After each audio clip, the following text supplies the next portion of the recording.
অন্যদিকে প্রধান নির্বাচন কমিশনার এএমএম নাসির উদ্দিন আশা প্রকাশ করেছেন নির্বাচনের সময় মব সৃষ্টিকারীরা আর সংগঠিত হতে পারবে না। আর যুক্তরাষ্ট্রের ভারপ্রাপ্ত রাষ্ট্রদূত ট্রেসি অ্যান জ্যাকবসন জানিয়েছেন কোনো নির্দিষ্ট দল বা রাজনীতিবিদের সাথে নেই তারা। নির্বাচনের মাধ্যমে বাংলাদেশের জনগণ তাদের প্রতিনিধি বেছে নিবে এই বিষয়ে তাদের কোনো প্রভাব নেই। নির্বাচন কমিশন ভবনে বৈঠক শেষে তারা এসব কথা বলেন। বিস্তারিত মোবাশ্বের আহমেদের রিপোর্টে। 5 আগস্ট পরবর্তী সময়ে দেশে ধীরে ধীরে বেড়েছে বিভিন্ন দাবিতে আন্দোলন ও সড়ক অবরোধ, একই সাথে পাল্লা দিয়ে বেড়েছে মব ভায়োলেন্স। তবে মব ভায়োলেন্সের মতো কোনো অরাজকতা আসন্ন ত্রয়োদশ জাতীয় সংসদ নির্বাচনের সময়ে আর তৈরি হবে না বলে মনে করেন প্রধান নির্বাচন কমিশনার। সোমবার দুপুরে আগারগাঁও নির্বাচন কমিশন অফিসে যুক্তরাষ্ট্রের ভারপ্রাপ্ত রাষ্ট্রদূত ট্রেসি অ্যান জ্যাকবসনের সাথে নির্বাচনের সার্বিক বিষয় নিয়ে আলোচনা শেষে সাংবাদিকদের একথা বলেন তিনি।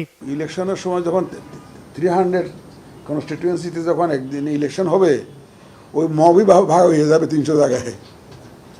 যারা মব সৃষ্টি করে ওরা দেখবেন যে যার যার কনস্টিটিউয়েন্সিতে চলে গেছে, একসাথে এত লোক একত্রে আর পাওয়া যাবে না। ঢাকা শহরেই খালি হয়ে যায়, শুধু ভোটাররা যারা ভোট দিয়ে তারা। এখানে আমাদের অভিজ্ঞতায় বলে যে ওই সব লোক যে এখানে থাকবে এমন না। যারা মব সৃষ্টি করতে চায় তারা মব সৃষ্টি যারা করতে চাইবে তারা আর সুবিধা করতে পারবে না।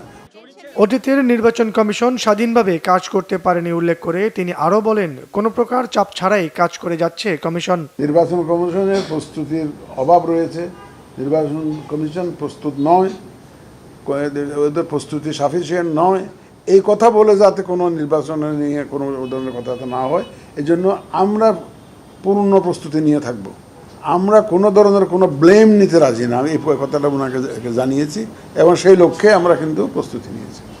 এর আগে সিএসির সাথে বৈঠক শেষে যুক্তরাষ্ট্রের ভারপ্রাপ্ত রাষ্ট্রদূত ট্রেসি অ্যান জ্যাকবসন সাংবাদিকদের বলেন, বাংলাদেশে অবাধ সুষ্ঠু নিরপেক্ষ নির্বাচন আয়োজনের পক্ষে তারা। We do not, as the U.S. Embassy or the U.S. government, support any particular party, but we do meet with the political parties to understand their platforms and their goals.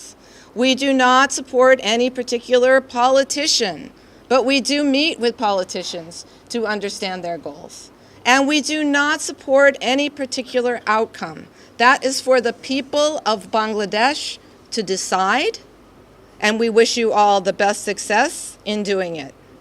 Tracey Jacobson সহ মার্কিন দূতাবাসের political chief David মো ও political specialist Firoz Ahmed সিইসির সাথে নির্বাচন সংক্রান্ত বৈঠকে উপস্থিত ছিলেন। Thank you. That's all I wanted to say.